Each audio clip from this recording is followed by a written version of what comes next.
why these thugs commit crimes. Psychological effects, the political science, political correctness, all that kind of stuff. So this is my man, and the whole idea of this excuse-making industry is that the criminal is not responsible for committing crimes. It's society's fault, or it's how they were raised, or how they were fed, or how they didn't learn in school. It's somebody else's fault, not this thug that committed the crime. And that's what's really frustrating people in America today, especially in Kentucky, given our wimpy House Bill 463. Man, I think what's most frustrating for folks is the victims really don't have a voice. When they pass legislation like this House bill that frees criminals, they really don't counterbalance it with anything for the victims at all. No.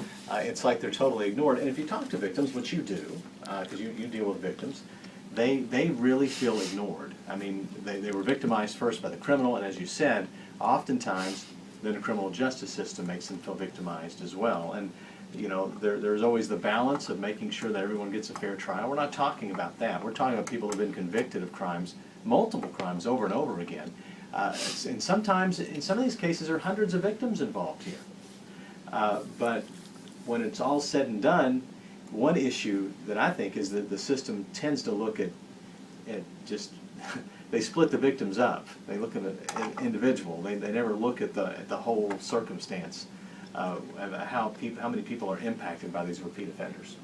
You're looking at our webpage, and you're getting there to the repeat offender. In the blue, look at the blue down there. Now, what does that say? Those high crime neighborhoods are just as entitled to feel safe sitting on their porch as all of these decision makers that are making these laws. But they're not. Because, for example, neighborhood urged police and city officials to help them ward off crime. They're fed up. They're starting to get fed up.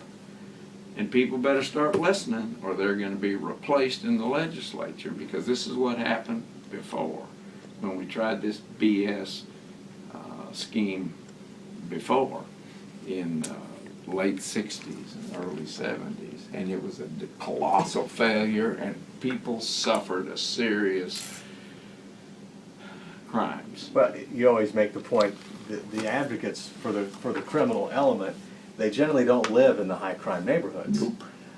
You've often said they'll go back to their semi-gated communities or their relatively safe communities, but then they'll advocate for these people to be re-released right back in the neighborhoods that they're victimizing. And it is such a small minority of individuals that commit the majority of the crimes, and that is what is particularly appalling about that in these high crime neighborhoods. You know, we call a place a high crime neighborhood. You know as well as I do that you can make a high crime neighborhood much safer just simply by taking out the 6% of the individuals in that particular area that's committing 80% of the crimes, be it burglaries, rapes, robberies, drug crimes, which has been decriminalized for the most part.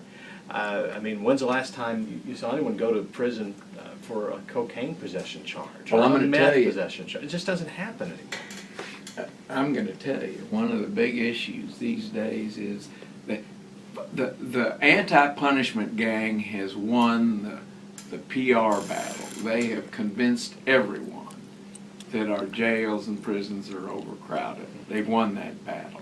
They also have convinced a significant percentage of the public that the prisons are full of first-time marijuana possessors. Well, of course, that's baloney.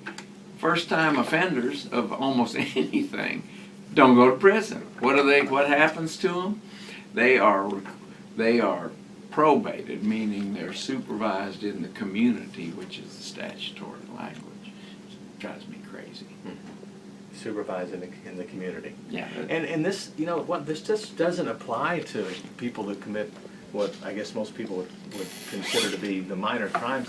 We're seeing this more even with sex offenders. I mean, I said a year and a half ago that about the only thing you'd go to prison for is, you know, something sex-related or extremely violent. But what what we're seeing them do is they'll put people in prison on a sex abuse charge, but they let them out just as quickly as they can, and they release them back in the neighborhood. Another thing is, in order to meet the sex offender registry, you have to be at a certain level, but they do all they can to keep people from actually making that cut where they're not even put on the registry. They've watered that down significantly.